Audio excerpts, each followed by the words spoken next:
দেখেন, অল্প বয়সে বা স্টুডেন্ট বয়সে সবাই ধনী হতে চায়, কিন্তু প্রশ্ন হচ্ছে কয়জনই বা ধনী হতে পারে। ধরেন প্রতি 100 জনের ভেতরে 1-2 জন ধনী হতে পারে, তাহলে আর বাকি মানুষরা পারে না কেন? বা 1-2 জন যারা ধনী হয় তারা কি এমন করে যে তারা কম সময়ে ধনী হতে পারে? আপনি যদি না জেনে থাকেন ধনী হওয়ার পেছনের আসল রহস্যটি, তাহলে এই ভিডিওটি আপনার জন্যই। তো চলেন আজকের এই ভিডিওটি শুরু করি। ভিডিওটি শুরু করার আগে একটা গল্প আপনাদের শুনতে হবে। এক গ্রামে বাস করত 2টা ছেলে, মতিন এবং বাতেন। তাদের দুইজনেরই পরিবার খুব গরিব ছিল। তো মতিন এবং বাতেন দুইজনেই ফোন কিনলো। তো মতিন ফোন কেনার পরেই এলাকার কিছু পোলাইপানদের সাথে আড্ডা দিত এবং গেম খেলতো, ফেসবুক মেসেঞ্জারে বা বিভিন্ন ভাবে সময় নষ্ট করত। এতে সে মনে করত তার জীবন তো খুব হাসি খুশি বা সুন্দরভাবে কাটতেছিল। ঠিক 2 বছর পরে যখন তার বয়স 18 বছর হলো বা তার উপরে হলো, তার পরিবারের দায়িত্ব তার কাঁধে এসে পড়লো। তখন সে বিভিন্ন ইট ভাটা এবং রাজমিস্ত্রি কাম করতে লাগলো। এভাবে কিছুদিন চলার পরে তার মায়ের খুব বড় একটা রোগ হয়, যেখানে অপারেশন করতে এবং তার মাকে বাঁচাতে অনেক টাকা লাগবে। কিন্তু সেই কাজ করে যা ইনকাম করে, ওই টাকা দিয়ে তার ফ্যামিলি চালাতে কষ্ট হচ্ছিল। তার আর কোনো ইনকাম সোর্স ছিল না। সে অনেক জনের কাছে থেকে টাকা ধার চায়, কিন্তু কেউ তাকে টাকা ধার দিতে রাজি ছিল না, কারণ তারা গরিব বলে। এক পর্যায়ে টাকার অভাবে অপারেশন না করার জন্য তার মা কিন্তু মৃত্যুবরণ করে, অর্থাৎ মারা যায়। এখন আবার গল্পের প্রথমে চলে আসতে হবে। এখন বাতেনের গল্পটা বলি। যার মা মারা গেল সে কিন্তু মতিন ছিল। এখন যার গল্পটা বলা হবে সে কিন্তু বাতেন।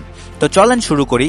বাতেন ফোন কেনার পরে ভাবলো অল্প বয়সে কিভাবে ধনী হওয়া যায়, এবং সে গেম না খেলে, বিভিন্নভাবে আড্ডা না দিয়ে, সময় নষ্ট না করে বড়লোক হওয়ার স্বপ্ন দেখলো। কারণ সে গরিব হয়ে জন্ম নিয়েছে, কিন্তু গরিব হয়ে সে মরতে চায় না। তারপরে সে অনেক ঘাটাঘাটির পরে ইউটিউবিং করা শুরু করলো, যেখান থেকে সে দেখলো ইউটিউবিং এ যদি আমি সাকসেস হই তাহলে অনেক টাকা আমি ইনকাম করতে পারবো। তো এখন তার মনে আরো একটা প্রশ্ন জাগলো যে ইউটিউবিং সম্পর্কে বা একটা কোর্স যদি আমি বানাতে পারি এটাতে সফল হয়ে, বা ধরেন ট্রেডিং এর মাধ্যমে বা ফ্রিল্যান্সিং এর মাধ্যমে এগুলো করে যদি আমি একটা কোর্স বানাতে পারি, সেক্ষেত্রে কিন্তু আমি অনেক টাকার মালিক হয়ে যাব। তো এর জন্যই সে ইউটিউবিং এর কোর্স বানালো, ট্রেডিং শিখে ট্রেডিং এর কোর্স বানালো, এবং ফ্রিল্যান্সিং শিখে ফ্রিল্যান্সিং এরও একটা কোর্স বানালো। আস্তে আস্তে আস্তে আস্তে 2 বছর পরে ঠিক তার যখন 18 বছর বয়স হলো, তখন সে সফল হয়ে গেল এবং ইউটিউবিং এর কোর্স, ফ্রিল্যান্সিং এর কোর্স এবং ট্রেডিং এর কোর্স বিক্রি করে সে কিন্তু কোটি কোটি টাকার মালিক হয়ে গেল। সে কিন্তু দুর্নীতি করে টাকা ইনকাম করে নাই। ওই যে একটা কথা আছে যে কষ্টের পরে কিন্তু কেষ্ট মিলে, সে কষ্ট করেছে, তারপরে কষ্টের ফলটা পেয়েছে। এবং তার কোর্সগুলো ছিল উন্নত মানের কোর্স, যেগুলো শিখে মানুষও কিন্তু ভালো কিছু শিখতে পেরেছে এবং তার একটা ভালো নাম হয়ে গিয়েছে। তাকে সবাই চেনা শুরু করলো। এখন তাকে দেশে সবাই চেনে। সে মতিনের মতো না যে বিভিন্নভাবে সময় নষ্ট করবে এবং কি সারা দিন অযথা সময় নষ্ট করবে, জীবনে কিছু করতে পারবে না।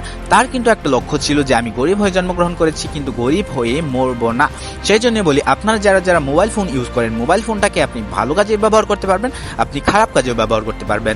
তাই খারাপ কাজে না ব্যবহার করে ভালো কাজে ব্যবহার করেন। এবং আপনি যদি আমাদের থেকে বিভিন্ন ব্যবসায়িক আইডিয়া বা অনলাইন ইনকাম সোর্স সম্পর্কে জানতে চান, এই চ্যানেলটি সাবস্ক্রাইব করে রাখুন। এবং আমাদের টেলিগ্রাম চ্যানেলে যদি আপনি যুক্ত হয়ে বিভিন্ন উপায়ে কিন্তু টাকা পয়সা ইনকাম করতেছেন, তাহলে অবশ্যই পিন কমেন্টে দেওয়া টেলিগ্রাম চ্যানেলে জয়েন হয়ে যান।